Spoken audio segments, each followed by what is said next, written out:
Good morning, good morning, good morning. Welcome in, everyone. Welcome to the WGMI Morning Show today and every single weekday, where we bring you everything and anything you need to know about the NFT market in 30 minutes or less. Today, I have with me my co-host, Ray, or Arsiv NFT. Welcome in, man. Good morning. How are you?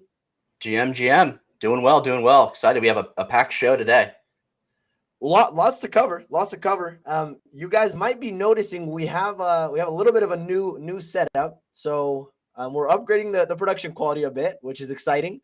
And what we'll do is, as far as these 30 minutes go, first thing we'll do is we'll do a little market recap brought by yours truly. Then Ray will Ray will come in and give you guys the news. We'll go through our news feed, share everything that we've seen over the last 24 hours, and then share with you the graph of the day, the mover of the day, and what we're going to be watching for. I'm going to get it started. And right now we are going to go over the market recap.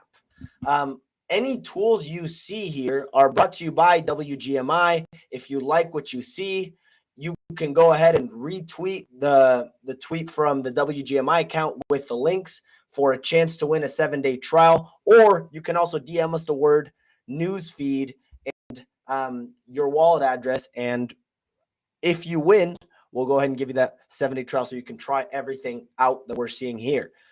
Going into the market report, yesterday we did single digits in OpenSea volume for the first time in I couldn't even track anything that was lower than that in the last 6 months. So that might be, I believe it's a new low within the NFT market for 2022.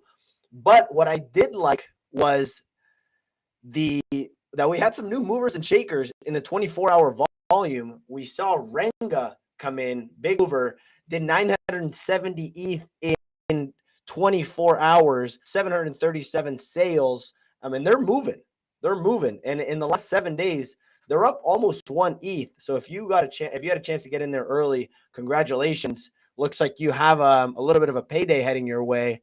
Going down the rankings, we see CryptoPunks with only 5 sales, but did do 342 ETH in volume, which is still a lot. We've been seeing them in the top 3 all week.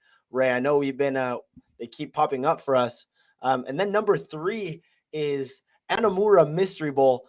To be honest with you guys, I have no idea what this is. Ray and I are going to dive into it a little bit later. Maybe see what comes up, see if we can share any insights that we see from the WGMI account, but it is a little bit of a smaller collection.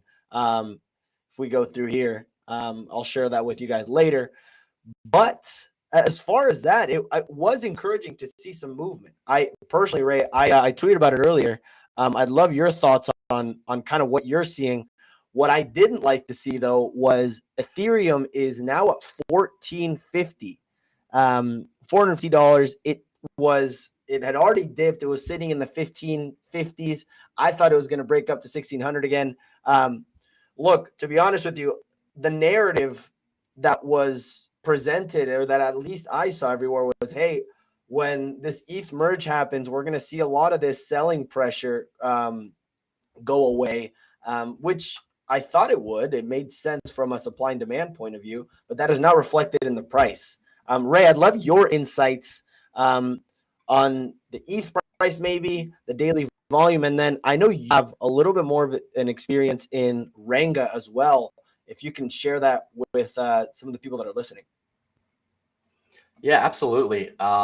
So I can kind of unpack maybe the ETH price action a bit and kind of decide, or show where we may be going forward. I know a lot of people have speculated, hey, the supply is going to be reduced.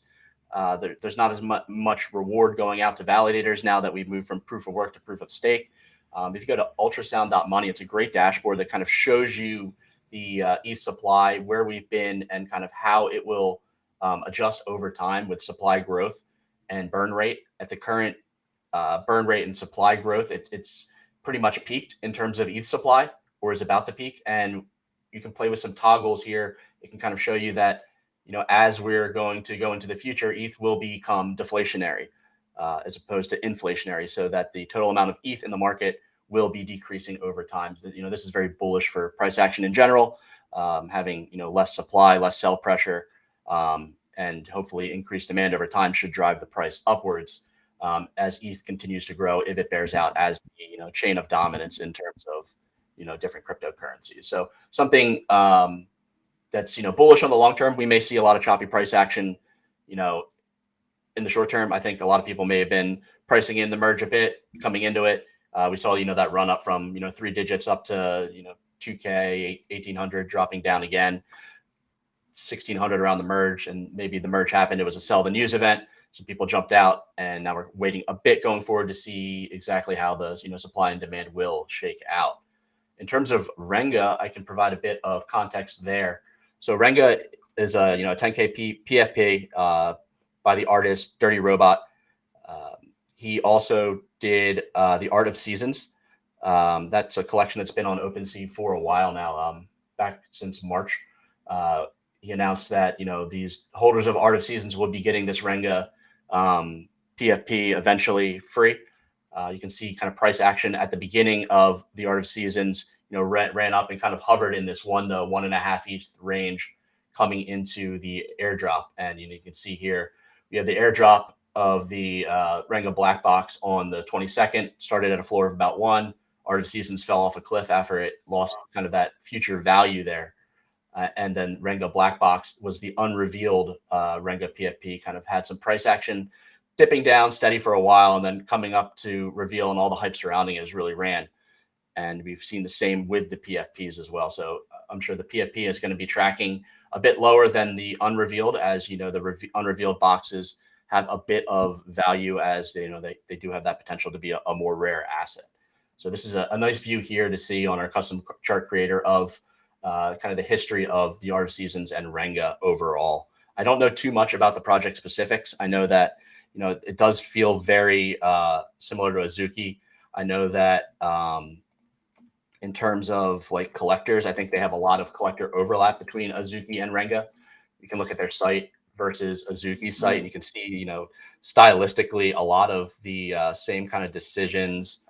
Looking at like the vision page for Renga and the manifesto page for Azuki, you can kind of really see like similarities. They really try to target that same market. Kind of looking at these two and all the, similarities. The wording is even very, you actually read both of these very, very similar in terms of tone. Interesting to see, setting themselves up to to be more of an Azuki type clone. And I know, like I said before, there are a number of Azuki holders who are very excited about this project itself. I've been seeing it all over my Twitter, so I didn't know what to do about it. I don't know if it's but I personally haven't seen this type of movement. I know Didaigaku was its own. I don't really count that because it was a little bit of a bigger player in the has a lot of success in the mobile gaming industry stepping in. But I had no idea what to make of this. I'm curious for you, Ray. Like, were you watching on the sidelines? Did you know this was going to be coming for a while? What was your experience like during this, before it and after this pump? Yeah, so I knew about the base mechanics for the mint, the Art of Seasons and going into the Renga black box. And then the black boxes were just kind of hanging around, and it lost my attention personally. So as they were coming up to reveal, it did catch me a bit by surprise seeing them run as they did. But I mean, the artwork on them is a bit different than what we've seen. It kind of reminds me a bit of maybe Martian Premier League in terms of the style of the art, but it's definitely unique. It's a front-facing PFP. We don't see too many of these. Yeah. And they do look, stylistically different enough, which is nice to see, kind of going through these different assets, seeing the different styles and how, you can find something that may or may not, relate to you as a holder. It looks, I like how different each of the PFPs look. One of the things that I know a lot of generative PFPs struggle with sometimes is, yeah, that looks awesome. Is like there's such a lot of the floor pieces look very similar, and there's a big difference between a piece at the floor and one of like the mid-tier, more rare pieces. Like all of these to me are very unique and different, and I feel like a lot of people can see something like this, be like, hey, I relate to this, and use it as their PFP, which is really encouraging. I like it a lot.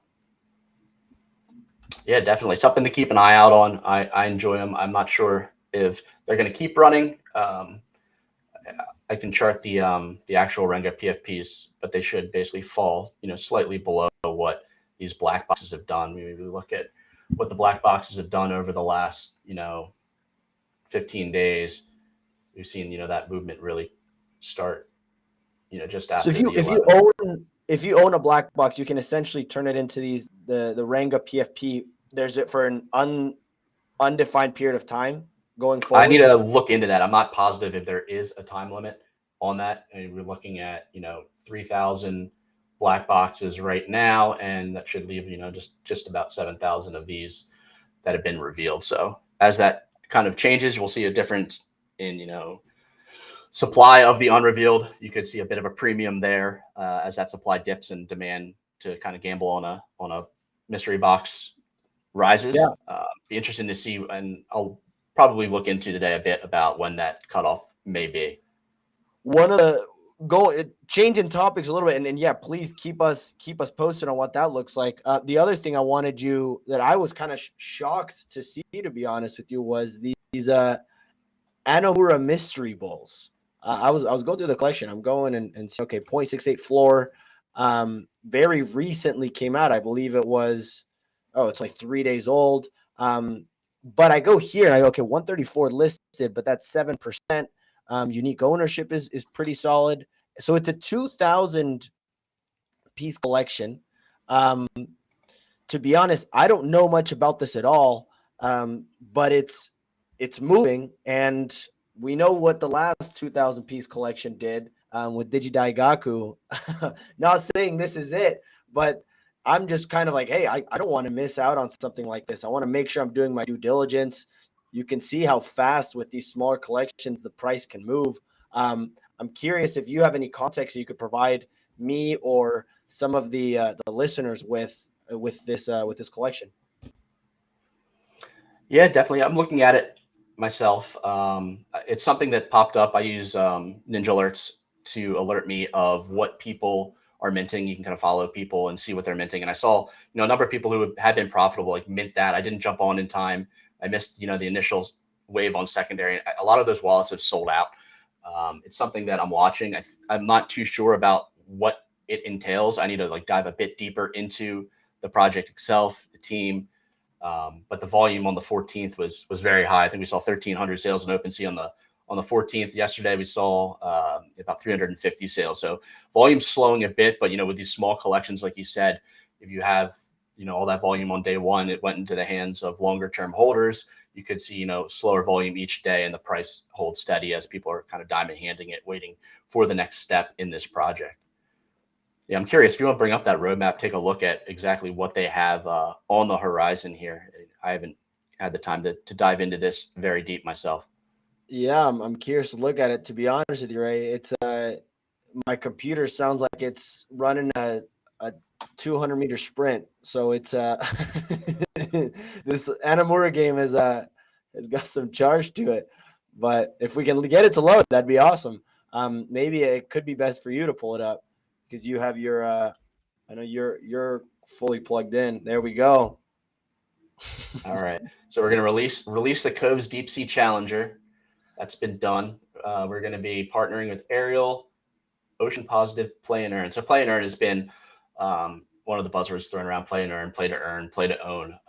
I think it's just different wording on the same basic structure. So it's really comes down to how they're going to implement, their tokenomics, right. What exactly is happening with the assets in the game. They're saying they have a shell token coming, or that's already out. They're releasing, Missed Founders Edition bowls, different rarity. And then here's the big meat of it is the game coming, looks like Q4 2022. So on the horizon, no specific date. Interesting to see if they can continue to hold attention. When someone's saying Q4, it could be December, pushed into January, who knows. So something to watch. I'm going to probably avoid it based on just, basic research here. I'll dive a bit deeper. That price action seems a bit high for something that I haven't found a bunch of substance behind yet. It looks like shout out Ninja. Like PO over at the Nifty Show sold just now. Well, look, Ray, to be honest with you, we don't have to talk about this too long. I'd love for you to get to the news because we only have about 15 minutes left. The only thing I'll say is from you going through that website and going through it personally, again, if I don't want to FUD anyone's bags, I didn't see anything necessarily unique. I think the art is pretty cool, but to be honest, I didn't see anything that was necessarily like revolutionary from the other play to earn games or this type of style that we've seen. Obviously, we'll look to see now from the execution point of view how that turns out, but definitely a wait and see approach. Usually with these types of games, it can take a very long time to build anything tangible to the people. So to be honest with you, for me, for what it's worth, I'm not going to touch it with a 10-foot pole, but with that said, who knows? With that, it might run to 3, 4, 5 ETH. That's just my take. But why don't we move it now to the news, and we kind of break down what's happened over the last 24 hours from the news feed point of view. Yeah, it's a good call. All right, so I'll bring up the news feed here that we have over at WGMI.io and kind of run down the items over the last 24 hours. Free player 0. You get a free player 0 records mint for 250 Cyberburgers holders. This entry here basically saying that if you're holding a Cyberbroker, at some point they're going to allow you to claim one of these player 0 records. Player 0, I believe, is a like a music / game that is fairly new. I haven't seen many details around it. I've just basically seen their Twitter page at this point. They have a few videos, not many followers as of yet, could be early, some decent followers already, OX54 and PP Man, the mod over at Bake. So some people catching some people's eyes early, maybe something to keep an eye out if you aren't a Cyberbrokers holder. But if you are, just be aware that you potentially could have a valuable claim coming up, and we'll keep you informed of that as well. On the Forgotten Rune side, there's a new forge that's appeared. You can forge a lock spell and a sacred flame, a couple of the assets inside of Forgotten Runes. If you click on this man, you'll connect your wallet, and you can do a forge of those to create a new weapon. Cool little Easter egg mint here going on with Forgotten Runes. Nice little music they have going on in the background here too. Cool site. So be aware of that if you have any of these Forgotten Runes assets.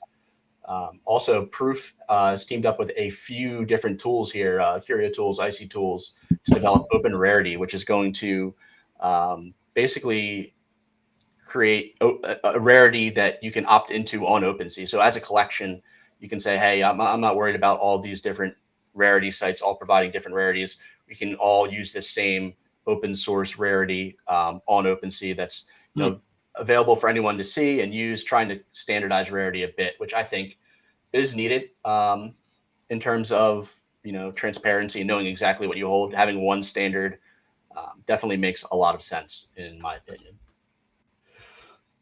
So Proof working with a couple other tooling teams and OpenSea on that. It's good to see.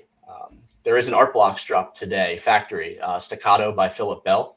That launches at 1 p.m. Eastern time. It'll start out at a 1.5 ETH Dutch auction. It'll rest at 0.1.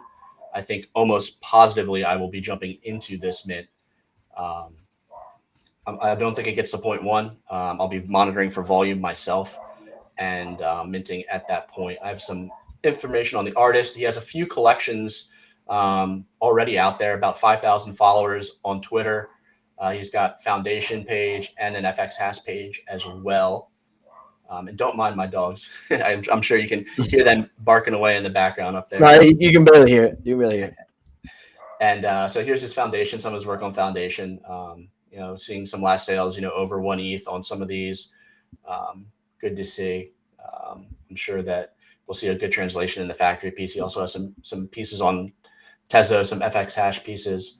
You can look into the last of his pieces. These are a bit cheaper. Sometimes if you are someone who is into Tezos, if you're watching these art blocks mints and when they're announced, you can potentially jump into some of their FX hash pieces on Tezos a bit early, and you can see that floor run up. So this one really hasn't been bought in lately. If we see success here, you might see some more volume here on some of these pieces on FX hash, something to look into if you're one of the people who are into the Tezos chain.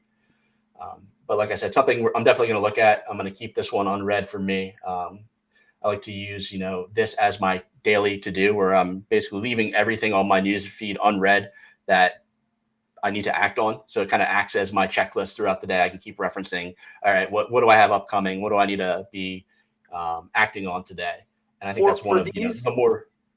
Yeah, go for it. Yeah. And I'm just curious because I love, if it wasn't for these types of alerts, I would have totally missed something like this. I know you've had some success in the past with these types of drops, right? I am curious, maybe for the people that don't have as much experience in it, what makes, when you're watching something, what are you looking for during these types of Dutch auctions to make you decide, hey, this is something I'm going to jump into versus not? Yeah, definitely. So I'll bring up the page here. It'll kind of give you your current price, and it'll have a running count of the mint. But what I'll mainly do is I'll navigate to the contract from OpenSea, and I'll be watching for pending transactions for this art blocks drop. So if you bring up the contract and you go into this main contract page, so for art blocks, a lot of these are shared. So you will see some other pending transactions, but you'll be looking for a good amount of mint transactions on this pending transaction list here. Once you see some of those, and once you feel like, hey, we've reached a point in this Dutch auction where it is going to sell out in this block or the next block, you can have a bit of confidence to be able to then mint from the site. Jump in. I'll normally, up gas a bit over what's suggested. I have some presets in MetaMask just to make sure I get in on that block. And then I'm looking at secondary right away to flip for most of these if it's something that I haven't done a lot of research in, or it's something that doesn't speak to me as a collector. So that's generally my play with these art blocks drops. I generally find that to be my workflow for anyone that has a bit of hype or, potential to run. So definitely something to watch, and a good way to potentially make an easy-ish flip in this market, which, right. There aren't many of those right now. Does the volume tend to die off pretty fast? Like, does it differ between the artists? Because with a 200 piece collection, I feel like it can move up very fast, but then it can also cool off rather quickly. I would assume that's kind of what the movement would look like.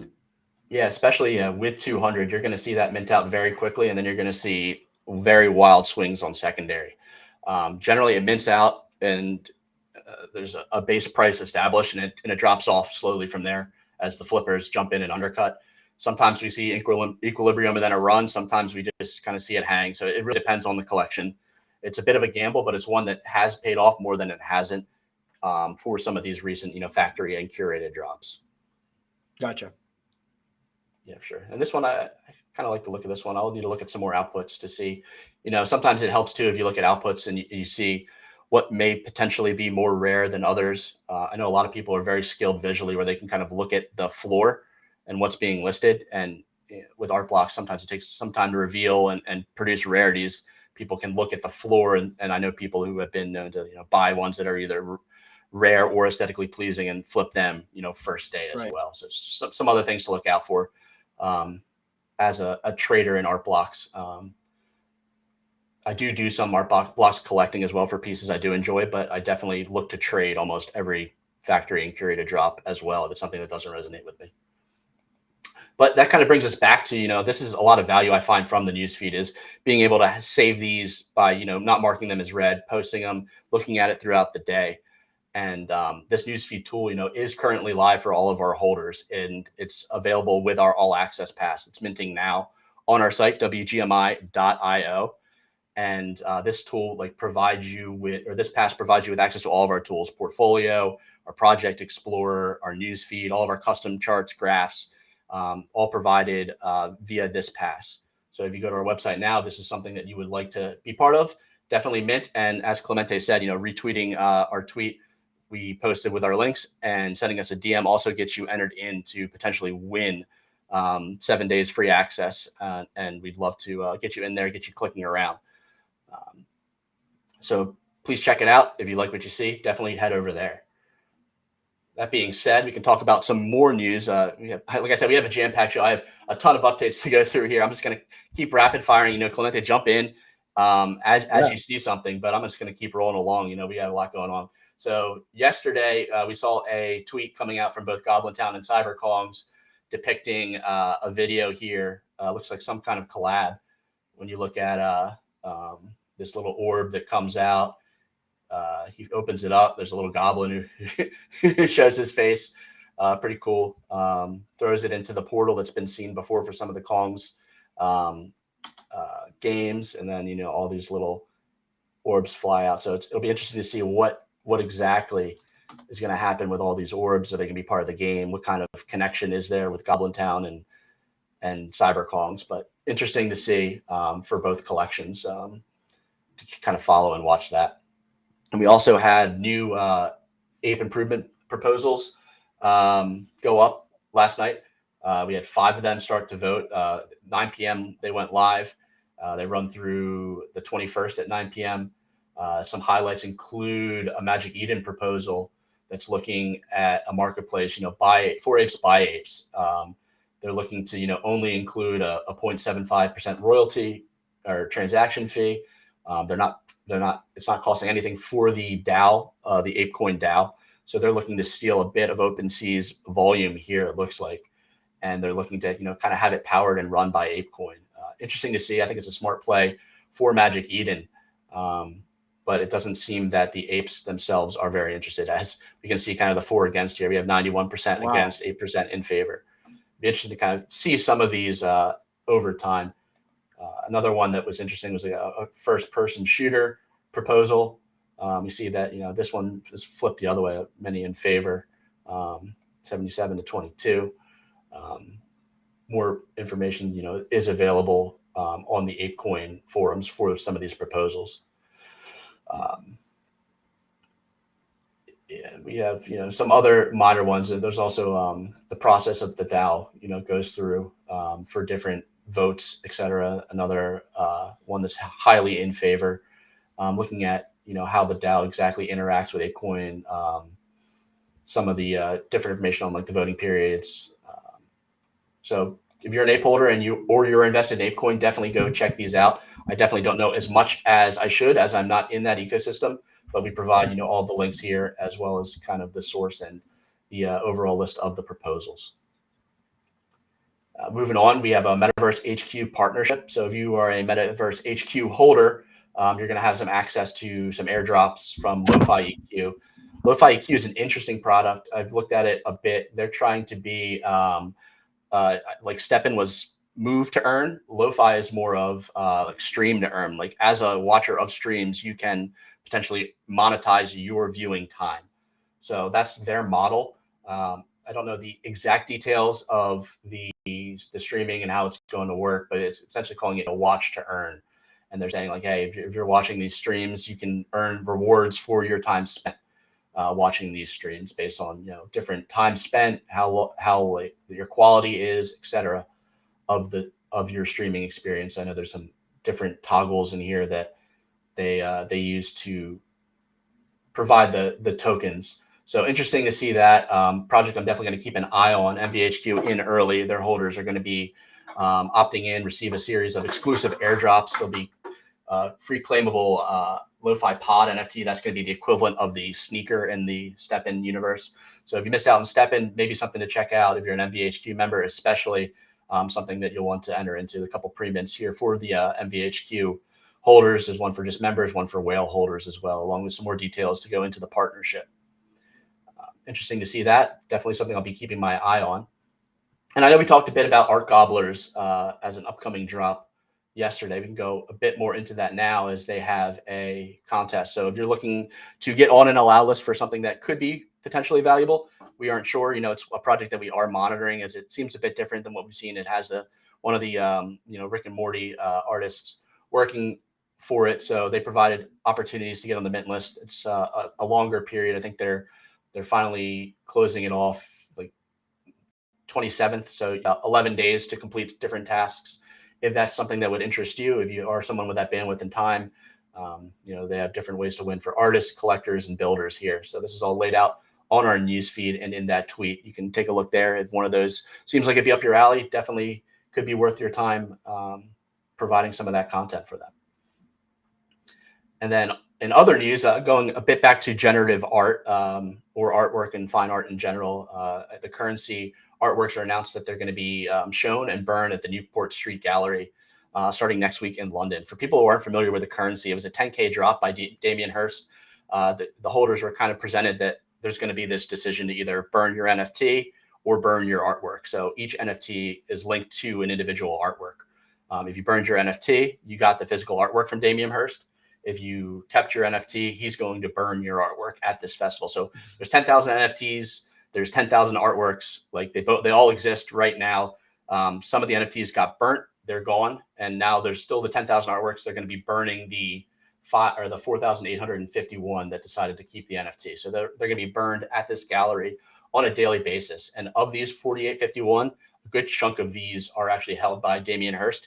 He went ahead and said, hey, you know what? I'm going to burn all the ones I hold. I'm going to keep the NFT. I'm going to burn the actual artwork. So he's kind of taking a bet on the NFT side, which is good and interesting to see. So ahead of this, it's cool to know that it's happening and there's times, and we're probably going to see a good amount of buzz. So if you are interested in the currency, it may be a decent time to kind of look at that or potential flip opportunity. If they're going to start getting buzz in a week from now, you might be able to see a bit of volume on that collection coming out. Right. And kind of continuing with art blocks, they made an announcement yesterday that the tokens that are part of these collections on their site will be visible for sale.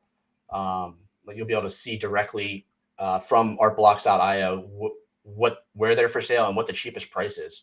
So if you go to any curated collection or any collection they have, you could potentially purchase right from Artblocks, and you'll be purchasing the token at where it's listed the cheapest. So they're trying to drive a bit more traffic back to their platform. You can see, I think this is a good example here. But some of these you can definitely filter by what's for sale, sort by price now, and it'll send you out to the site that the artwork is listed cheapest. So an upgrade for the Artblocks platform, something that I'm sure a bunch of users will be interested in seeing, as I know a lot of people still do filtering and sorting on the actual Artblocks site while they're viewing the artwork for each collection. And our last bit of news is regarding Epic Games. They're launching a free-to-play game called Blanca's Block Party. If you don't remember, these are an NFT collection that was released earlier in the year. So this collection is kind of based around NFTs and access, ownership of your tokens. It's a free-to-play game. I think they're making it where you can buy, collect, sell NFTs as you're playing, almost the skinning of Fortnite, but in that NFT style. So interesting to see this. Cool to see Epic Games pushing it out. You can see different purchases, and it's nice now when you're purchasing things, you are able to own them, and there is a secondary marketplace for these different collectibles. So cool to see this. I know we talked a bit about Web 2 jumping into Web 3, and I think gaming is one of the the primary catalyst in that direction. So definitely awesome to see Epic Games jumping in there. So that covers it for all the news items that we have since yesterday. Since yesterday. I don't know if you have anything to add on any of these, Clemente, or any kind of questions in general about the market today we can go over before we close things out. That was incredible, man. It's funny because you think, at least before, I would think, hey, there's not a lot going on. The market's dead and all these things, and you go through and it's like boom, boom, boom, boom, like pretty big stuff. So for me, I don't personally have a lot of investment into these types of collections that you went through, but even then, it's nice to know what's going on and how it could affect the macro perspective or the overall market narrative. Yeah, definitely. I'm seeing a lot more now after we've launched this tool. We have curators, we have analysts, they're all surfacing these stories, all these, what's important in these different collections. And when you can dive a bit deeper, you can pull out these gems, you can potentially see some of these catalysts for price action in the market going forward. Definitely useful to see, definitely informative as well. Staying on top of as many of these as possible, as quick as possible, definitely gives you a bit of an edge as you're trading in the market. Ray, I know we are low on time, but if you don't mind, I had to share this morning. And thank you to the support, guys. Really appreciate it, Mr. 8K. I know we're out of time, but I have to share the mover or my alert of the day and what I'm watching. And obviously, it's not financial advice; it's extremely risky. Rare A Pepe, as crazy. I never thought I would say this, but from a numbers point of view, I have these kinds that I watch for, which is over time, I look for a decrease in listings. A decrease in listings, a lowering in. So if I see if I see a decrease in listings and a lowering in floor price over time with sustained volume, that to me is like boom, boom. I'm looking to get on it. I'm looking to put in offers and see if I can get in. Here's why, and you can see it play out, right? Like how much more can it bleed over time? I had this graph pulled up. We'll see if it's still there. So I don't have it anymore. But anyways, I'm looking to get in. Rare A Pepe. You heard it here first. It already ran a little bit. So for the last 7 days, the floor price has gone down about 0.15. It's rallied a little bit. It bottomed out at like 0.37. Now it's at 0.5. If it dips more, I'm looking to get in at 0.4. I'm liking what I'm seeing. The only thing that's not great is the unique ownership. You see here, that's in the low 29 or high 20%, which is not what you want to see, but that's kind of what happens with these types of mints. So that's what I'm looking to watch. If I end up making, obviously I'll let you guys know, but I had to share it, Ray. I hope you don't mind.